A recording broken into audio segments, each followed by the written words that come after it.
السلام علیکم ورحمۃ اللہ وبرکاتہ۔ سوتیلی ماں نے اپنی معصوم سوتیلی بیٹی کی شادی ایک پاگل غریب اور میلے کچیلے کپڑوں والے شخص سے کر دی۔ رخصتی کے بعد جب وہ ٹوٹے پھوٹے گھر میں پہنچی تو اس کا دل ٹوٹ گیا۔ اچانک اس شخص نے دروازہ بند کیا اور گھبراہٹ میں بولا، جلدی کرو، ہمارے پاس وقت بہت کم ہے۔ پھر اس نے اپنے میلے کچیلے کپڑے اتارے، ایک خفیہ بریف کیس نکالا جس میں لیپ ٹاپ، اہم دستاویزات اور چند پراسرار چیزیں موجود تھیں۔ وہ بولا، 2 گھنٹے بعد ہماری بیرون ملک فلائٹ ہے، یہاں ایک لمحہ بھی رکنا خطرناک ہے۔ یہ سب دیکھ کے لڑکی کے ہوش اڑ گئے، کیونکہ جسے دنیا پاگل سمجھتی تھی وہ پاگل نہیں بلکہ میرا نام ماہین ہے، اور میری زندگی کا سب سے برا دن وہ نہیں تھا جب میری ماں اس دنیا سے چلی گئی تھی، کیونکہ اس وقت میں بہت چھوٹی تھی۔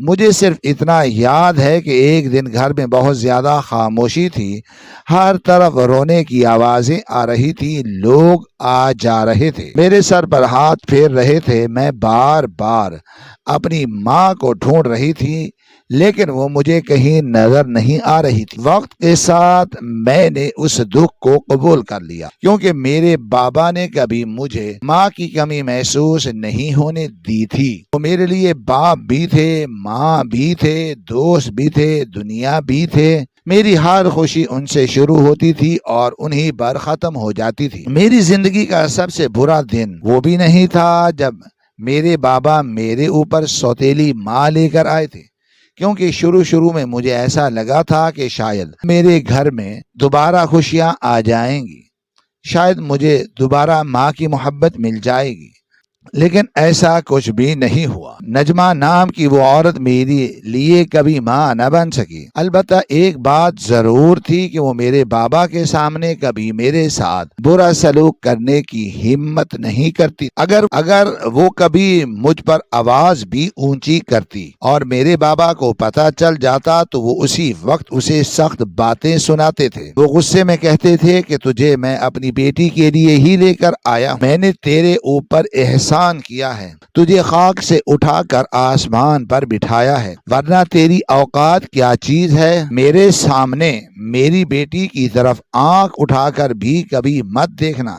میرے بابا کی باتیں سن کر وہ فوراً خاموش ہو جاتی، اس کے چہرے پر مصنوعی معصومیت آ جاتی تھی اور وہ میرے سر پر ہاتھ پھیرتی، میرے لیے کھانا لاتی، میرے کپڑے استری کرتی، میرے بال بناتی، ایسے ظاہر کرتی جیسے اسے مجھ سے دنیا کی سب سے زیادہ محبت ہو، لیکن میں اس کی آنکھوں میں چھپی ہوئی نفرت صاف دیکھ سکتی تھی۔ وہ صرف میرے بابا کی وجہ سے اپنا اصل چہرہ چھپائے ہوئے تھی، کیونکہ وہ جانتی تھی کہ اگر اس نے میرے ساتھ زیادتی کی تو میرے بابا اسے کبھی معاف نہیں کریں گے۔ وہ ایک ایسے خاندان سے تعلق رکھتی تھی جہاں گانے بجانے کا کام ہوتا تھا۔ میرے بابا اکثر اسی بات پر اسے تانے بھی دیتے تھے۔ شاید یہی وجہ تھی کہ اس کے دل میں میرے بابا کے لیے بھی نفرت تھی اور میرے لیے بھی، کیونکہ وہ سمجھتی تھی کہ میرے بابا کی ہر سخت بات کی وجہ میں ہوں۔ اگر میں نہ ہوتی تو شاید اس کی زندگی کچھ اور آسان ہوتی، لیکن مجھے ان باتوں کا اس وقت زیادہ احساس نہیں تھا۔ میں اپنی پڑھائی میں مصروف رہتی تھی، وقت گزرتا گیا، میں بچی سے جوان ہو گئی۔ پھر ایک دن میری زندگی واقعی اندھیروں میں ڈوب گئی۔ وہ دن میری پوری زندگی کا سب سے برا دن تھا جب میرے بابا رات کو بالکل ٹھیک تھے۔ انہوں نے ہمیشہ کی طرح میرے ساتھ کھانا کھایا، میرے سر پر ہاتھ پھیرا، میرے مستقبل کی باتیں کی، پھر اپنے کمرے میں جا کر سو گئے۔ لیکن جب صبح ہوئی تو وہ کبھی جاگ نہ سکے، وہ نیند میں ہی اس دنیا سے چلے گئے۔ اس صبح کی ہر چیز آج بھی مجھے لفظ بلفظ یاد ہے۔ سورج کی روشنی پردوں سے اندر آ رہی تھی، گھر میں عجیب سی خاموشی تھی، پھر اچانک نجمہ کی چیخ سنائی دی۔ میں دوڑتی ہوئی بابا کے کمرے میں گئی، وہ بستر پر بالکل خاموش لیٹے ہوئے تھے۔ میں نے ان کا ہاتھ پکڑا، وہ برف کی طرح بالکل ٹھنڈا تھا۔ میں نے انہیں بہت آوازیں دی، بابا اٹھ جائیے، مجھے بہت ڈر لگ رہا۔ بابا میری بات سنیں، لیکن وہ ہمیشہ کے لیے خاموش ہو چکے تھے۔ اس دن کے بعد ایسا لگا جیسے میرے وجود سے سایہ اٹھ گیا ہو۔ جس انسان کے ہوتے ہوئے پوری دنیا بھی میرے خلاف ہو جاتی تو مجھے ڈر نہیں لگتا تھا، آج وہی انسان مجھے اکیلا چھوڑ کر چلا گیا تھا۔ مجھے صرف بابا کی جدائی کا غم نہیں تھا، بلکہ میرے دل میں ایک عجیب سا شک بھی پیدا ہو گیا تھا، کیونکہ ان کی موت بہت پر اسرار تھی۔ وہ بالکل صحت مند تھے، انہیں کوئی بیماری نہیں تھی، وہ رات کو ہنستے ہوئے سوئے تھے، پھر اچانک صبح اس دنیا سے کیسے چلے؟ میرے دل نے بار بار یہی کہا کہ اس موت کے پیچھے کوئی راز ہے، اور نہ جانے کیوں مجھے ہر بار نجمہ پر ہی شک ہوتا تھا، لیکن میرے پاس کوئی ثبوت ہی نہیں تھا۔ صرف ایک ڈرا ہوا دل تھا جو مسلسل یہی کہتا تھا کہ کچھ نہ کچھ ضرور ہوا ہے۔ بابا کی تدفین ہوئی، لوگ آہستہ آہستہ واپس چلے گئے، گھر پھر سے خاموش ہو گیا، لیکن اس خاموشی کے ساتھ ہی میری آزمائش شروع ہو گئی۔ میرے بابا کے جانے کے اگلے دن ہی نجمہ نے اپنا اصل چہرہ میرے سامنے ظاہر کر دیا۔ میرے بابا کے جانے کے اگلے دن ہی نجمہ نے اپنا اصلی چہرہ میرے سامنے ظاہر کر دیا۔ وہ سیدھی میرے کمرے میں آئی، اس نے الماری کھولی، میرے کپڑے نکال کر زمین پر پھینک دیے، پھر بولی آج کے بعد یہ کمرہ میرا ہے، پورے گھر کا سب سے اچھا کمرہ ہمیشہ تیرے پاس رہا، اب میں یہاں رہوں گی۔ میں حیرت سے اسے دیکھتی رہ گئی، میرے منہ سے ایک لفظ بھی نہ نکلا۔ وہ میری ہر چیز پر قبضہ کرتی جا رہی تھی، میرے بابا کی محبت سے خریدی ہوئی ہر چیز مجھ سے چھینی جا رہی تھی۔ میرا میک اپ، میرا پرفیوم، میرا موبائل، میرا لیپ ٹاپ، سب کچھ اس نے اپنے قبضے میں لے لیا تھا۔ پھر اس نے مجھے گھر کے ایک چھوٹے سے اندھیرے کمرے میں بھیج دیا جہاں پہلے پرانا سامان رکھا جاتا تھا۔ صرف یہی نہیں، اس نے میری الماری سے اچھے کپڑے بھی نکال لیے، میرے ہاتھ میں پھٹے ہوئے پرانے سوٹ دے کر بولی اب یہی پہننا، کیونکہ شہزادیاں اب محلوں میں نہیں رہتی۔ پھر اس نے گھر کی نوکرانی کو بھی فارغ کر دیا اور میرے سامنے کھڑی ہو کر کہنے لگی آج کے بعد اس پورے گھر کا ہر کام تم کرو گی، جھاڑو بھی تم لگاؤ گی، برتن بھی تم دھو گی، کھانا بھی تم ہی بناؤ گی، کیونکہ اب تمہیں حکم دینے والا کوئی نہیں رہا۔ میں خاموشی سے اس کی ہر بات سنتی رہی۔ میرے پاس نہ لڑنے کی طاقت تھی، نہ کہیں جانے کی جگہ تھی۔ پورا گھر جو کبھی میرے بابا کی محبت سے آباد تھا، آج میرے لیے قید خانہ بن چکا تھا۔ ہر دیوار مجھے بابا کی یاد دلاتی تھی، ہر کمرے میں ان کی آواز گونجتی ہوئی محسوس ہوتی تھی، لیکن وہ خود کہیں نہیں تھے۔ رات کو جب سارا گھر سو جاتا تو میں اپنے چھوٹے سے کمرے میں اکیلی بیٹھی روتی رہتی، میری آنکھوں سے آنسو بہتے رہتے۔ میں ہاتھ اٹھا کر صرف اللہ سے دعا مانگتی کہ اے اللہ، اب میرا اس دنیا میں تیرے سوا کوئی نہیں رہا، تو ہی میرا سہارا ہے، تو ہی میری حفاظت فرما، کیونکہ مجھے ایسا لگتا تھا کہ اب مجھے بچانے کے لیے کوئی انسان کبھی نہیں آئے گا، اور اگر کوئی میری آواز سن سکتا ہے تو وہ صرف میرا رب ہے۔ نجمہ کے اندر میرے لیے اتنی نفرت بھری ہوئی تھی کہ اسے کبھی وقت دیکھنے کی ضرورت ہی نہیں محسوس ہوتی تھی۔ وہ صبح ہو یا شام میرے اوپر ہاتھ اٹھا دیتی تھی، کبھی میں برتن دھو رہی ہوتی تو اچانک پیچھے سے آ کر میرے بال پکڑ لیتی، کبھی میں جھاڑو لگا رہی ہوتی تو تھپڑ مار دیتی، کبھی صرف اس لیے مارتی کہ اسے غصہ آیا ہوا تھا۔ میرے جسم پر نیل پڑے رہتے تھے، میرے ہاتھوں پر خراشیں ہوتی تھیں، لیکن اسے کبھی مجھ پر ترس نہیں آتا تھا۔ وہ مجھے مارتے ہوئے بار بار یہی کہتی کہ تیرے باپ کو تیرے اوپر بڑا غرور تھا، ہر وقت کہتا پھرتا تھا میری بیٹی پورے خاندان میں سب سے زیادہ خوبصورت ہے، میری بیٹی سے زیادہ حسین کوئی نہیں، میں دیکھتی ہوں اس خوبصورتی کا کیا حال کرتی ہوں، تیری قسمت میں ایسی جگہ دفن کروں گی کہ تو آخری سانس تک سکون کا مطلب بھی بھول جائے گی۔ میں اس کی یہ باتیں سن کر اندر ہی اندر کانپ جاتی تھی، کیونکہ مجھے اندازہ نہیں تھا کہ وہ میرے ساتھ اب اس سے بھی زیادہ کیا برا کرنے والی ہے۔ ہر گزرتا دن میرے دل میں ایک نیا خوف پیدا کر دیتا۔ میں ہر رات یہی سوچتے ہوئے سوتی کہ نہ جانے صبح میرے لیے کون سی نئی مصیبت لے کر آئے گی۔ وہ میری طرف ایسے دیکھتی تھی جیسے میں انسان نہیں ہوں بلکہ اس کی سب سے بڑی دشمن ہوں، جس سے وہ ہر قیمت پر بدلہ لینا چاہتی ہو۔ اس نے میرے کھانے پینے تک کو سزا بنا دیا تھا۔ کئی وقت وہ مجھے ایک نوالا بھی نہیں دیتی تھی۔ صبح سے شام تک میں گھر کا ہر کام کرتی رہتی، جھاڑو لگاتی، برتن دھوتی، کپڑے دھوتی، کھانا بناتی، پورا گھر صاف کرتی، لیکن جب کھانے کا وقت آتا تو وہ خود بیٹھ کر آرام سے کھانا کھاتی رہتی اور مجھے خالی ہاتھ واپس بھیج دیتی۔ کبھی دوپہر کا کھانا نہیں ملتا، کبھی رات کا بھی نہیں ملتا تھا، کبھی ایسا ہوتا کہ مسلسل 3 وقت بھوکی رہتی، کبھی 4 وقت سے بھی زیادہ گزر جاتے۔ میرے ہاتھ کانپنے لگتے، میری آنکھوں کے آگے اندھیرا آنے لگتا، میری حالت اتنی خراب ہو جاتی کہ میں سیدھی کھڑی بھی نہ رہ سکتی تھی۔ تب وہ میرے سامنے بچا ہوا کھانا پھینک دیتی جیسے کسی جانور کے آگے ڈال رہی ہو۔ کئی بار بھوک سے میرا برا حال ہو جاتا تھا۔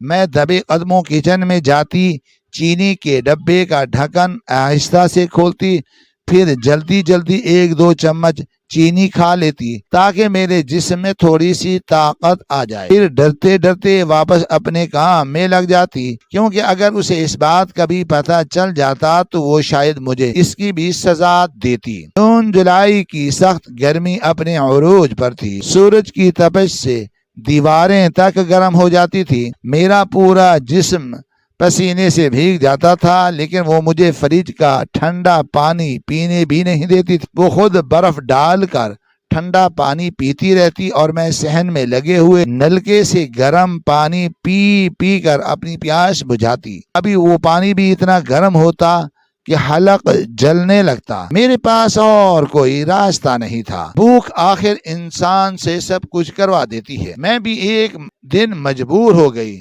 جب میں اس کے لیے کھانا بنا رہی ہوتی تو کبھی چولہے کے پاس کھڑے ایک نوالا جلدی سے اپنے منہ میں ڈال دیتی، صرف اتنا کہ میرے جسم میں جان باقی رہے۔ اگر وہ اچانک کچن میں آ جاتی اور اسے پتہ چل جاتا تو پھر میری ایسی مار لگاتی کہ کئی دن جسم درد کرتا رہتا۔ اس نے ایک بڑا سا کتا بھی پال رکھا تھا۔ حیرت کی بات یہ تھی کہ اس گھر میں میری حیثیت اس کتے سے بھی کم تھی۔ وہ سب سے پہلے اس کتے کے لیے گوشت نکالتی، اس کے برتن میں تازہ کھانا ڈالتی، اس کے سر پر ہاتھ پھیرتی، اسے پیار کرتی، پھر آخر میں اگر کچھ بچ جاتا تو وہ میرے سامنے رکھ دیتی۔ کئی بار میں اس کتے کو دیکھتی تو دل میں یہی خیال آتا کہ اس گھر میں وہ مجھ سے زیادہ خوش نصیب ہے۔ ایک دن وہ میرے سامنے بیٹھی، نہ جانے کیوں اپنے دل کی بھڑاس نکالنے لگی۔ وہ نفرت سے میری طرف دیکھ کر بولی، میں تو تیرے باپ کی خوبصورتی اور دولت دیکھ کر اس سے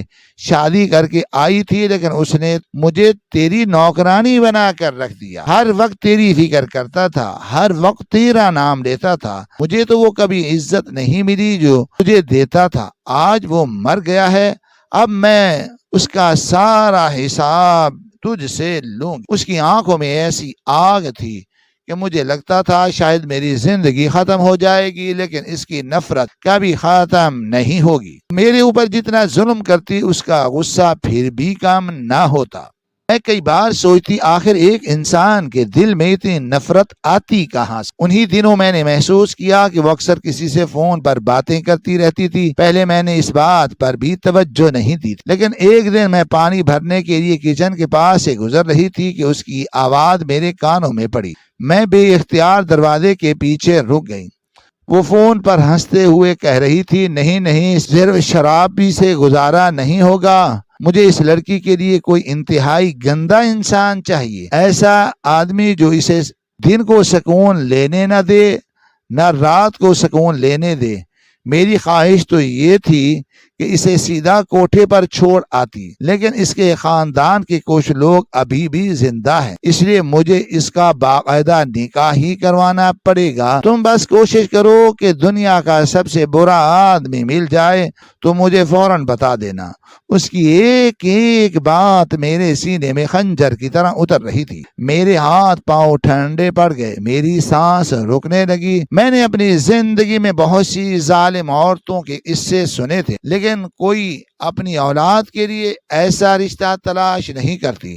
سوتیلی مائیں بھی شاید اتنا ظلم نہ کریں، لیکن نجمہ تو جیسے نفرت کی ایک ایسی مثال بن چکی تھی، اس کے دل میں رحم نام کی کوئی چیز باقی ہی نہیں رہی تھی۔ اور اس لمحے مجھے پہلی بار محسوس ہوا کہ وہ صرف میری زندگی مشکل نہیں بنانا چاہتی، بلکہ وہ میری پوری زندگی کو تباہ کرنے کا فیصلہ کر چکی ہے۔ کبھی کبھی میرا دل کرتا تھا کہ سب کچھ چھوڑ کر اس گھر سے بھاگ جاؤں۔ میں سوچتی تھی کہ رات کے اندھیرے میں خاموشی سے دروازہ کھولوں اور جہاں راستہ لے جائے چلتی جاؤں، لیکن اگلے ہی لمحے میرے قدم رک جاتے، کیونکہ اس چار دیواری سے نکلنے کے بعد بھی تو میری کوئی دنیا نہیں تھی، نہ میرے پاس رہنے کی جگہ تھی، نہ کوئی قریبی رشتہ دار تھا کہ جس کے دروازے پر جا کر پناہ مانگ سکتی، نہ میرے پاس ایک روپیہ تھا کہ نہ کوئی سہارا تھا۔ میں اکیلی لڑکی تھی، اگر کسی غلط انسان کے ہاتھ لگ جاتی تو نہ جانے میرے ساتھ کیا کیا ہوتا۔ اس لیے میں ہر بار اپنے آنسو صاف کرتی، خاموشی سے واپس اپنے کام میں لگ جاتی اور دل ہی دل میں اللہ سے مدد مانگتی رہتی۔ ایک دن دوپہر کا وقت تھا، سورج کی گرمی سے پورا صحن تپ رہا تھا۔ میں کچن میں برتن دھو رہی تھی، اتنے میں نجمہ بازار سے واپس آئی۔ جیسے ہی وہ دروازے کے اندر داخل ہونے لگی، باہر بیٹھے ہوئے ایک فقیر نے اس کا دوپٹہ پکڑ لیا۔ وہ فقیر بکھرے ہوئے بالوں والا تھا، اس کے کپڑے میلے تھے، چہرے پر گرد جمی ہوئی تھی، دیکھنے سے ہی لگتا تھا کہ وہ ذہنی طور پر ٹھیک نہیں ہے۔ وہ بچوں کی طرح بار بار ایک ہی بات دہرا رہا تھا، مائی کچھ دے دے، مائی کچھ دے دے، اللہ کے نام پر کچھ دے دے۔ نجمہ نے جیسے ہی محسوس کیا کہ اس فقیر کا ہاتھ اس کے دوپٹے کو لگا ہے، اس کے چہرے پر شدید کراہت پھیل گئی۔ اس نے غصے سے اسے زور کا دھکا دیا، وہ بیچارہ لڑکھڑا کر زمین پر گر گیا۔ پھر وہ چیخ کر بولی، دفع ہو جاؤ یہاں سے گندے انسان، مجھ سے دور رہ۔ میں دروازے کے پیچھے کھڑی یہ سب دیکھ رہی تھی۔ وہ فقیر زمین پر بیٹھا بچوں کی طرح کبھی ہنسنے لگتا، کبھی اپنے کپڑے جھاڑنے لگتا، جیسے اسے سمجھ ہی نہیں آیا ہو کہ ابھی اس کے ساتھ کیا ہوا ہے۔ نجمہ غصے سے اندر آئی اور سیدھے غسل خانے کی طرف چلی گئی۔ جاتے جاتے بڑبڑا رہی تھی کہ اس گندے میلے کچیلے پاگل نے مجھے ہاتھ لگا دیا، اب مجھے فوراً نہانا پڑے گا۔ کافی دیر بعد جب وہ نہا کر باہر نکلی تو اچانک اس کی نظر مجھ پر پڑی۔ وہ چند لمحے مجھے خاموشی سے دیکھتی رہی۔ اس کی آنکھوں میں ایک عجیب سی چمک تھی، جیسے اس کے ذہن میں کوئی خطرناک خیال پیدا ہو گیا ہو۔ میں اس وقت تو کچھ نہ سمجھ سکی، لیکن اس کی وہ خاموش نظریں میرے دل میں عجیب سا خوف چھوڑ گئی۔ اگلے ہی دن مجھے معلوم ہوا کہ وہ کیا سوچ رہی تھی، کیونکہ اس نے میری زندگی پر ایسا طوفان چھوڑا جس کا میں نے کبھی تصور بھی نہیں کیا تھا۔ صبح وہ مجھے زبردستی اپنے گھر کے باہر لے گئی۔ وہی فقیر آج بھی دروازے کے پاس بیٹھا ہوا تھا، کبھی خود سے باتیں کر رہا تھا، کبھی مٹی سے کھیل رہا تھا۔ نجمہ سیدھی اس کے پاس گئی، پھر بڑے آرام شادی کرے گا اس لڑکی سے۔ میں یہ سنتے ہی سناٹے میں آ گئی، میرا جسم کانپنے لگا۔ میں نے فوراً اپنا ہاتھ چھڑانے کی کوشش کی، لیکن اس نے میری کلائی اتنی زور سے پکڑی ہوئی تھی کہ درد ہونے لگا۔ وہ مجھے کھینچ کر اس فقیر کے سامنے لے آئی۔ اس فقیر نے میری طرف دیکھا، پھر بچوں کی طرح زور زور سے ہنسنے لگا۔ وہ تالیاں بجاتے ہوئے بولا، ہاں ہاں کر لوں گا، یہ تو بڑی پیاری ہے، یہ تو بڑی گوری ہے۔ اس کی آواز سن کر نجمہ کہے لگا کر ہنسنے لگی۔ وہ خوشی سے بولی، ہاں بس اسی سے نکاح کراؤں گی، تیری شادی کل آ جانا، میں خود تم دونوں کا نکاح کراؤں گی۔ میں وہیں کھڑی پھوٹ پھوٹ کر رونے لگی۔ میں نے ہاتھ جوڑ لیے، میری آواز کانپ رہی تھی۔ میں نے کہا، خدا کے لیے یہ کیا کر رہی ہو؟ کچھ تو خدا کا خوف کرو۔ آپ نے میرے ساتھ کیا کچھ نہیں کیا، اب میری شادی ایک ذہنی مریض انسان سے کروائے گی۔ اس نے میری بات سن کر نفرت سے میری طرف دیکھا اور پھر میرے بال پکڑ کر مجھے اپنی طرف کھینچا اور دانت پیستے ہوئے بولی، ہاں یہی پاگل تیری زندگی برباد کرے گا، یہی میری آنکھوں کو ٹھنڈک پہنچائے گا۔ میں مسلسل رو رہی تھی لیکن اس کے دل میں رحم نام کی کوئی چیز باقی نہیں تھی۔ وہ غصے سے میری آنکھوں میں دیکھتے ہوئے بولی،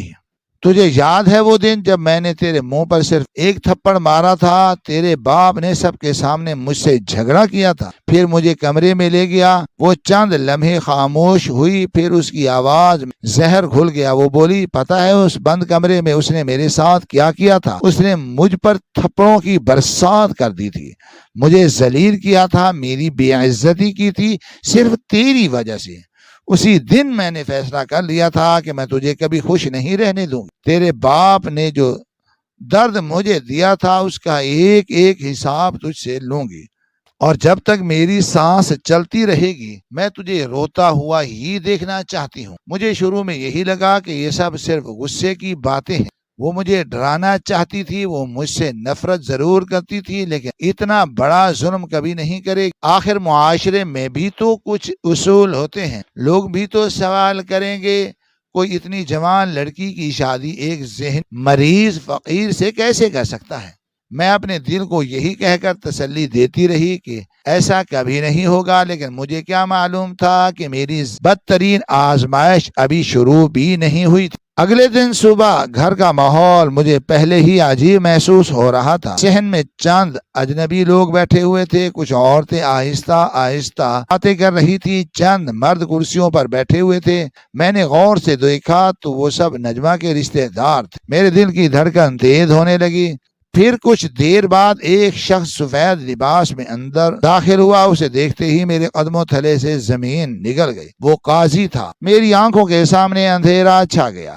ابھی میں اس صدمے سے باہر بھی نہیں نکلی تھی کہ دروازے سے وہ پاگل فقیر بھی اندر آ گیا، لیکن آج اسے دیکھ کر میں اور زیادہ حیران رہ گئی۔ اس نے اپنے گلے میں سہرے کی جگہ جوس کے خالی ڈبوں کا ہار ڈال رکھا تھا۔ وہ بچوں کی طرح کبھی ہنس رہا تھا، کبھی اپنے ہار کو ہاتھ لگا کر خوش ہو رہا تھا، جیسے واقعی اس کی شادی ہونے والی ہو۔ اس لمحے مجھے یقین ہو گیا کہ یہ سب مذاق نہیں تھا، نجمہ واقعی میری زندگی تباہ کرنے جا رہی تھی۔ میں دوڑتی ہوئی اس کے پاس گئی، پھر اس کے قدموں میں گر گئی۔ میری آنکھوں سے آنسو مسلسل بہ رہے تھے۔ میں اس کے پاؤں پکڑ کر روتے ہوئے کہنے لگی، خدا کے لیے ایسا مت کریں، میری زندگی برباد مت کریں، میں نے آپ کا کیا بگاڑا ہے؟ اگر کوئی مجھ سے غلطی ہوئی ہو تو مجھے معاف کر دیں، لیکن میری پوری زندگی مجھ سے مت چھینیں۔ اس نے نفرت سے میری طرف دیکھا، پھر زور سے اپنا پاؤں کھینچ لیا، جیسے میرے ہاتھ لگ جانے سے بھی اسے نفرت محسوس ہو رہی ہو۔ وہ غرور سے بولی، آج تو وہی ہوگا جو میں چاہتی ہوں۔ میں آخری امید لے کر قاضی صاحب کی طرف بڑھی۔ میں نے روتے ہوئے ان کے سامنے ہاتھ جوڑ دیے، میری آواز کانپ رہی تھی۔ میں نے کہا، آپ اللہ والے انسان ہیں، آپ انصاف کریں، آپ ہی بتائیے کہ ایک ہوش مند لڑکی کی شادی ایک پاگل انسان سے کرنا درست ہے؟ خدا کے لیے مجھے بچا لیں۔ میں ان کے جواب کا انتظار کرتی رہی لیکن وہ خاموش بیٹھے رہے۔ انہوں نے ایک بار بھی میری طرف ہمدردی سے نہیں دیکھا۔ اس وقت مجھے سمجھ آ گیا کہ وہ یہاں انصاف کرنے نہیں آئے تھے بلکہ اپنا ضمیر بیچ کر آئے تھے، ورنہ کون سا قاضی ایسی شادی پر راضی ہو سکتا تھا؟ وہاں بیٹھے ہوئے گواہ بھی سب نجمہ کے اپنے لوگ تھے۔ کسی کے چہرے پر شرمندگی نہیں تھی، کسی کو میرے آنسو نظر نہیں آ رہے تھے، جیسے سب نے پہلے ہی اپنے ضمیر کا سودا کر لیا ہو۔ پھر نکاح کی رسم شروع ہوئی۔ قاضی نے پہلے اس پاگل سے پوچھا، کیا تمہیں یہ نکاح قبول ہے؟ اگرچہ وہ ذہنی طور پر ٹھیک نہیں لگ رہا تھا لیکن خوشی سے زور زور سے ہنسنے لگا۔ پھر بچوں کی طرح بولا، قبول ہے، قبول ہے، قبول ہے۔ اس کی آواز سن کر میرے جسم میں کپ کپی دوڑ گئے۔ پھر قاضی نے میری طرف دیکھا اور پوچھا، کیا تمہیں یہ نکاح قبول ہے؟ میں نے فوراً سر ہلا کر کہا، نہیں، مجھے قبول نہیں ہے، میں یہ شادی نہیں کرنا چاہتی۔ میری بات مکمل بھی نہیں ہوئی تھی کہ نجمہ نے میرا بازو اتنی زور سے پکڑا کہ میری درد سے چیخ نکل گئی۔ پھر اس نے میرا ہاتھ زبردستی کاغذ پر رکھا اور میری انگلیاں پکڑ کر دستخط کروا دیے۔ میں مسلسل روتی رہی، بار بار کہتی رہی کہ مجھے قبول نہیں، لیکن وہاں موجود کسی انسان نے میری آواز نہیں سنی۔ اسی وقت مجھے معلوم ہوا کہ اس پاگل کا نام نذیر ہے۔ قاضی نے کاغذات سمیٹے، پھر ہاتھ اٹھا کر بڑے اطمینان سے کہا، نکاح مکمل ہو گیا، اللہ ان دونوں کو خوش رکھے، سب لوگ دعا کریں۔ میں حیرت سے انہیں دیکھتی رہ گئی۔ میرے دل میں صرف ایک ہی سوال تھا، یہ کیسے لوگ ہیں کہ ایک طرف اللہ کے نام پر ایک بے بس لڑکی پر ظلم کر رہے ہیں اور دوسری طرف اسی اللہ سے دعا بھی مانگ رہے ہیں؟ کیا انہیں اپنے رب کے سامنے جواب نہیں دینا ہوگا؟ نکاح ختم ہوتے ہی نجمہ نے میری طرف دوبارہ دیکھا، اس کی آنکھوں میں فتح کی خوشی۔ اس نے مجھے میرے کمرے میں جانے نہیں دیا، نہ میرے بابا کی کوئی نشانی لینے دی، نہ ایک جوڑا کپڑا، نہ کوئی سامان، نہ کوئی زیور۔ جس لباس میں میں کھڑی تھی صرف انہی کپڑوں اور انہی جوتوں میں مجھے گھر سے نکال دیا۔ پھر اس نے دروازہ کھولا، مجھے زور سے باہر دھکا دیا اور نفرت بھرے لہجے میں بولی، جا یہاں سے دفع ہو جا، آج کے بعد اس گھر میں دوبارہ قدم رکھنے کی کوشش بھی مت کرنا۔ اس نے دروازہ میرے منہ پر بند کیا۔ میں وہیں دہلیز کے سامنے کھڑی رہ گئی، میری آنکھوں سے آنسو بہ رہے تھے۔ میرا گھر جو کبھی میرے بابا کی محبت سے آباد تھا، اب مکمل طور پر نجمہ کا ہو چکا تھا۔ بابا کی جمع پونجی، بابا کی پینشن، گھر کا ایک ایک کونا، سب کچھ اس کے قبضے میں چلا گیا تھا اور میرے حصے میں صرف تنہائی آئی تھی۔ میں بری طرح رو رہی تھی، میرے قدموں میں کھڑے ہونے کی بھی طاقت نہیں تھی۔ اسی دوران نذیر نے آہستہ سے میری طرف ہاتھ بڑھایا، جیسے میرا ہاتھ پکڑنا چاہتا ہو۔ میں فوراً ہی قدم پیچھے ہٹی، لیکن اگلے ہی لمحے اس نے غیر معمولی مضبوطی سے میری کلائی پکڑ لی۔ میں حیران رہ گئی، کیونکہ اس کی گرفت کسی پاگل یا کمزور انسان جیسی نہیں تھی، بلکہ بہت مضبوط تھی۔ میں نے ڈر کر اس کی طرف دیکھا، وہ چند لمحے خاموشی سے میری آنکھوں میں دیکھتا رہا۔ اس کی نظریں بھی بدل چکی تھیں، اس کے چہرے پر وہ بچوں جیسی بے وقوفوں والی ہنسی موجود نہیں تھی۔ اس کی آنکھوں میں ایک عجیب سا اعتماد تھا۔ پھر اس نے نہایت مضبوط لہجے میں صرف ایک جملہ کہا، چلو میرے ساتھ۔ اس کی آواز سن کر میرے رونگٹے کھڑے ہو گئے، کیونکہ یہ وہی لہجہ نہیں تھا جو ابھی چند لمحے پہلے ایک پاگل انسان کا تھا، بلکہ ایسا لگ رہا تھا جیسے میرے سامنے اچانک کوئی بالکل دوسرا شخص کھڑا ہو۔ اس پاگل نے میری کلائی مضبوطی سے پکڑی، پھر سڑک کی طرف بڑھا۔ ابھی تک میں روتی جا رہی تھی، میرے قدم لڑکھڑا رہے تھے، میرا ذہن سن ہو چکا تھا۔ مجھے سمجھ نہیں آ رہا تھا کہ اب میرے ساتھ کیا ہونے والا ہے۔ میں نے سوچا شاید مجھے کسی فٹ پاتھ پر لے جا کر بٹھا دے گا جہاں یہ خود بھیک مانگتا تھا۔ شاید اب میری زندگی بھی اسی کے ساتھ سڑکوں پر گزرے گی۔ ہم ابھی چند قدم ہی چلے تھے کہ اس نے اچانک ہاتھ اٹھا کر ایک ٹیکسی روک دی۔ ٹیکسی فوراً ہمارے سامنے آ کر رک گئی۔ میں حیرت سے اسے دیکھنے لگی۔ میرے ذہن میں ایک ہی سوال بار بار گھوم رہا تھا، یہ انسان جو 10-20 روپے مانگ کر گزارا کرتا تھا، وہ ٹیکسی کا کرایہ کہاں سے دے گا؟ اس نے دروازہ کھولا، پھر میری طرف دیکھ کر نہایت سنجیدہ لہجے میں کہا، اندر بیٹھو۔ میں خاموشی سے ٹیکسی میں بیٹھ گئی، وہ بھی میرے ساتھ آ کر بیٹھ گیا۔ گاڑی چل پڑی۔ چند منٹ بعد میں نے باہر دیکھنا شروع کیا۔ راستے مجھے پہچانے ہوئے لگ رہے تھے۔ میں پہلے کئی بار اپنے بابا کے ساتھ اس طرف آ چکی تھی۔ گاڑی شہر کے پوش علاقے کی طرف جا رہی تھی۔ ہر طرف بڑے بڑے بنگلے تھے، چوڑی سڑکیں تھیں، اونچے درخت تھے، خوبصورت عمارتیں تھیں۔ میں اندر ہی اندر گھبرا رہی تھی۔ میرے ذہن میں عجیب عجیب خیال آ رہے، کہیں یہ نہیں سمجھ رہا میرے پاس پیسے ہیں۔ میرے پاس تو کچھ بھی نہیں تھا، میرے پاس صرف پھوٹی ہوئی قسمت تھی۔ اس سے زیادہ مجھ سے اور کیا چھینا جا سکتا تھا؟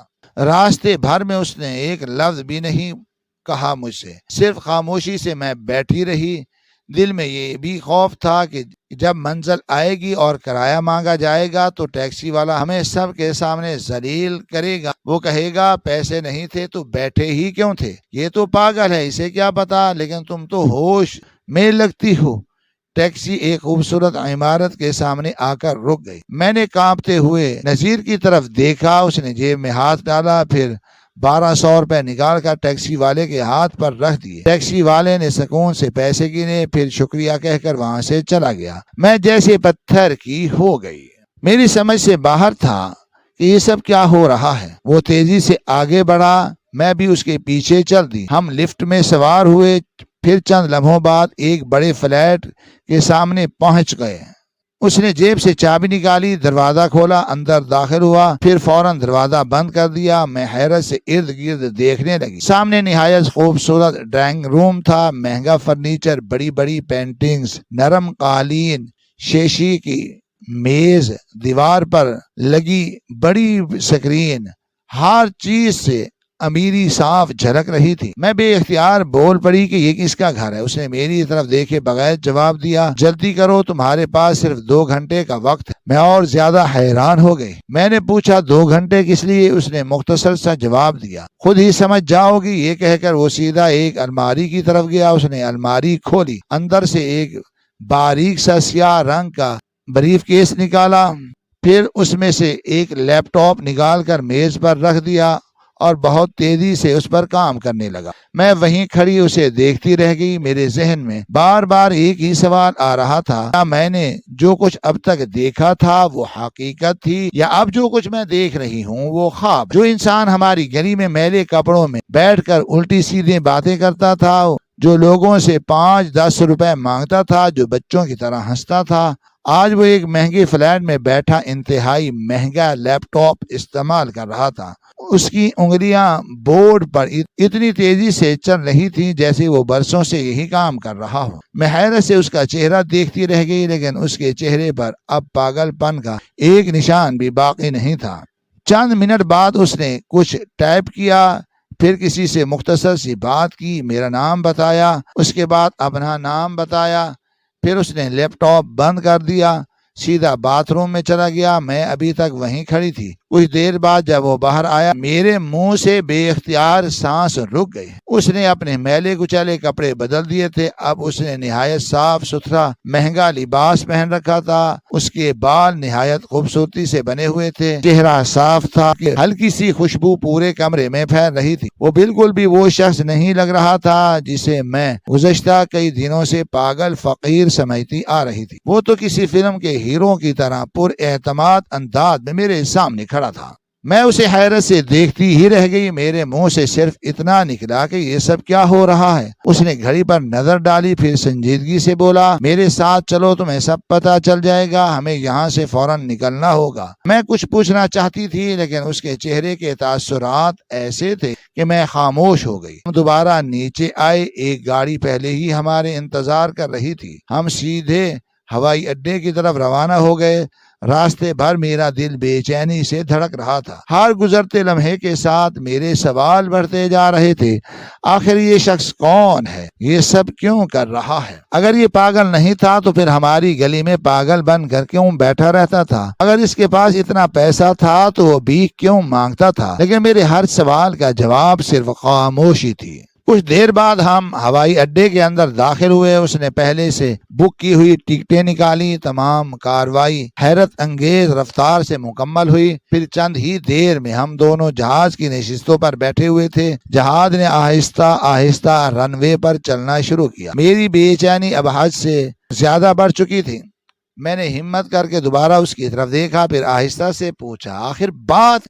اس نے چند لمحے میری طرف دیکھا، پھر نہایت سنجیدہ لہجے میں بولا، ابھی نہیں بتا سکتا، لیکن بہت جلد تمہیں سب کچھ معلوم ہو جائے گا۔ میں خاموش ہو گئی۔ جہاز زمین سے بلند ہو چکا تھا۔ کھڑکی سے نیچے پورا شہر آہستہ آہستہ چھوٹا ہوتا جا رہا تھا۔ وہی شہر جہاں میری ساری خوشیاں دفن ہو چکی تھی، وہی شہر جہاں میرے بابا کی یادیں تھیں، وہی شہر جہاں مجھے بے گھر کر دیا گیا تھا۔ اب اس شہر سے بہت دور ایک دوسرے شہر کی طرف جا رہے تھے۔ یہ ایک ڈومیسٹک فلائٹ تھی، لیکن میری زندگی شاید اب بالکل نئی کہانی کی طرف مڑنے والی۔ جب ہماری فلائٹ دوسرے شہر میں اتری تو میں نے محسوس کیا کہ نذیر کے چہرے پر پہلی بار مکمل سکون نظر آ رہا تھا۔ پورے سفر میں وہ مسلسل محتاط رہا تھا، بار بار ارد گرد دیکھتا تھا، لیکن جیسے ہی ہم ہوائی اڈے سے باہر نکلے اس کے چہرے کی سختی آہستہ آہستہ ختم ہونے لگی، جیسے وہ کسی محفوظ جگہ پہنچ چکا ہو۔ ہم ایک بار پھر ٹیکسی میں بیٹھ گئے۔ شہر میرے لیے بالکل نیا تھا۔ چوڑی سڑکیں تھیں، صاف ستھری عمارتیں، اونچے اونچے درخت، خوبصورت پارک، ہر طرف ایک الگ ہی ماحول تھا۔ میں خاموشی سے کھڑکی کے باہر دیکھتی رہی، جبکہ میرے دل میں اب بھی سینکڑوں سوال گردش کر رہے تھے۔ کچھ دیر بعد ٹیکسی ایک نہایت خوبصورت اور وسیع علاقے میں داخل ہوئی۔ وہاں ہر گھر کسی محل سے کم نہیں لگ رہا تھا۔ اونچی دیواریں، بڑے بڑے گیٹ، خوبصورت باغیچے، ہر طرف خاموشی اور نفاست تھی۔ آخرکار ہماری ٹیکسی ایک بڑے سے سفید رنگ کے بنگلے کے سامنے آ کر رک گئی۔ جیسے ہی ہم نیچے اترے میں نے دیکھا کہ گیٹ کے قریب پہلے سے ایک گاڑی کھڑی تھی، اس کے ساتھ ایک شخص کھڑا ہمارا انتظار کر رہا تھا۔ اس نے کالا پینٹ کوٹ پہن رکھا تھا۔ اس کے انداز سے صاف محسوس ہو رہا تھا کہ وہ کوئی عام آدمی نہیں تھا۔ وہ فوراً آگے بڑھا، پھر احترام سے نذیر کے سامنے کھڑا ہو گیا اور بولا، سر آپ نے جو بھی کہا تھا وہ سب کچھ کر دیا گیا ہے، کھانا بھی منگوا کر رکھ دیا ہے، باقی آپ خود دیکھ لیجئے گا، اب میں اجازت چاہتا ہوں۔ پھر اس نے پہلی بار میری طرف دیکھا، اس کے چہرے پر مسکراہٹ آ گئی۔ اس نے نہایت ادب سے کہا، السلام علیکم بھابھی، آپ سے مل کر بہت خوشی ہوئی۔ میں چند لمحے حیران رہ گئی، پھر آہستہ سے وعلیکم السلام کہہ دیا۔ میرے لیے یہ سب کچھ کسی خواب سے کم نہیں تھا۔ ابھی کل تک جس انسان کو پوری بستی ایک پاگل فقیر سمجھتی تھی، آج لوگ اسے سر کہہ کر مخاطب کر رہے تھے اور مجھے بھابھی کہہ کر عزت دے رہے تھے۔ وہ شخص سلام کر کے وہاں سے چلا گیا۔ نذیر نے گیٹ کھولا، ہم دونوں اندر داخل ہوئے۔ اندر کا منظر دیکھ کر میں ایک لمحے کے لیے رک گئی۔ سامنے خوبصورت لان تھا جس میں رنگ برنگے پھول کھلے ہوئے تھے۔ سبز گھاس اس طرح تراشی گئی تھی جیسے کسی باغ کی دیکھ بھال روز ہوتی ہو۔ بڑے بڑے درخت ٹھنڈی ہوا کے ساتھ آہستہ آہستہ جھوم رہے تھے۔ پورا گھر نہایت پرسکون محسوس ہو رہا تھا۔ ہم اندر داخل ہوئے تو گھر کا ہر کونا نفاست سے بھرا ہوا تھا۔ قیمتی فرنیچر، خوبصورت پردے، دیواروں پر آویزاں تصاویر، ہر چیز اپنی جگہ پر سجی ہوئی تھی۔ میں بھی ارد گرد دیکھ ہی رہی تھی کہ اچانک نذیر نے میرا ہاتھ پکڑ کر مجھے ڈرائنگ روم کے صوفے پر اپنے سامنے بٹھا دیا۔ وہ چند لمحے خاموشی سے میری طرف دیکھتا رہا، پھر گہری سانس لے کر بولا، تمہارے دل میں اس وقت بہت سے سوال ہوں، اب میری بات غور سے سنو۔ میں خاموشی سے اس کی طرف دیکھنے لگی۔ وہ بولا، میں کوئی فقیر نہیں ہوں، میں کبھی فقیر تھا ہی نہیں، میں ایک ایجنسی کا بندہ ہوں۔ میری ڈیوٹی تھی کہ مخصوص علاقے میں فقیر کا روپ دھار کر رہوں۔ میں ایک خفیہ مشن پر تھا، اس لیے میں نے وہ حلیہ بنایا ہوا تھا۔ وہ سب میری ملازمت کا حصہ تھا۔ میں حیرت سے اس کی باتیں سنتی رہی۔ وہ دوبارہ بولا، وہ مشن مکمل ہو چکا تھا، مجھے ویسے بھی وہاں سے فوراً نکلنا تھا، لیکن تمہاری سوتیلی ماں نے جو حرکت کی اس کے بعد حالات بدل گئے۔ اس نے چند لمحے خاموش رہ کر میری طرف دیکھا، پھر نرم لہجے میں بولا، سچ کہوں تو مجھے اس کی اس حرکت سے کوئی فرق نہیں پڑتا تھا، کیونکہ وہ میرے لیے اجنبی تھی، لیکن جب میں نے تمہارا معصوم چہرہ دیکھا، تمہیں روتے ہوئے دیکھا، تمہیں اپنے قدموں میں گرتے ہوئے دیکھا، مجھے لگا اگر آج میں خاموش رہا تو ایک بے گناہ لڑکی کی پوری زندگی تباہ ہو جائے گی۔ اس کی آواز میں پہلی بار نرمی محسوس ہو رہی تھی۔ وہ بولا، تمہاری شادی اس نے میرے ساتھ کروا دی تھی، لیکن اسے یہ نہیں معلوم تھا کہ میں فقیر نہیں ہوں۔ اگر میں وہاں سے چلا جاتا تو ممکن تھا کہ وہ اگلے دن ہی تمہاری شادی واقعی کسی ذہنی مریض یا کسی ایسے انسان سے کر دیتی جو تمہاری پوری زندگی برباد کر دیتا۔ اس لیے میں نے فیصلہ کیا کہ تمہیں اپنے ساتھ لے جانا ہی بہتر ہے۔ میں خاموشی سے اس کی ہر بات سنتی رہی۔ وہ آگے بولا، اب یہاں ایک نئی زندگی شروع ہوگی، لیکن ایک بات ہمیشہ یاد رکھنا، ہمیں بہت احتیاط سے رہنا ہوگا۔ میری ملازمت عام لوگوں جیسی نہیں ہے، میری زندگی خطرات سے بھری ہوئی ہے، اس لیے کسی سے ضرورت سے زیادہ دوستی نہیں کرنی، کسی کو اپنی اصل پہچان نہیں بتانی، اپنا نام بھی صرف ضرورت کے وقت ہی بتانا۔ میری زندگی ایسی ہے، اگر تم میرے ساتھ رہنا چاہتی ہو تو تمہیں بھی اسی احتیاط کے ساتھ رہنا ہوگا۔ اس کی بات ختم ہوئی تو میری آنکھوں سے بے اختیار آنسو بہنے لگے۔ شاید یہ خوشی کے آنسو تھے، شاید سکون کے، شاید اس احساس کہ اللہ نے مجھے ایک ایسے انجام سے بچا لیا تھا جس کا تصور بھی میری روح کو ہلا دیتا تھا۔ نذیر نے مجھے روتے دیکھا تو وہ فوراً پریشان ہو گیا۔ وہ آہستہ سے بولا، ارے تم رو کیوں رہی ہو؟ میں نے آنسو صاف کیے، پھر بھرائی ہوئی آواز میں کہا، مجھے تو لگ رہا تھا میری زندگی ہمیشہ کے لیے برباد ہو گئی ہے۔ مجھے لگتا تھا اب میرے نصیب میں صرف دکھ ہی لکھے ہیں، لیکن آج اللہ نے مجھے دکھایا کہ اگر وہ اپنے بندے کے ساتھ ہو تو دنیا کی کوئی طاقت اس کا کچھ نہیں بگاڑ سکتی۔ میری بات سن کر اس کے چہرے پر ہلکی سی مسکراہٹ آ گئی۔ وہ نہایت اطمینان سے بولا، اب فکر کرنا چھوڑ دو، اس گھر میں تمہیں کسی چیز کی کمی نہیں ہوگی۔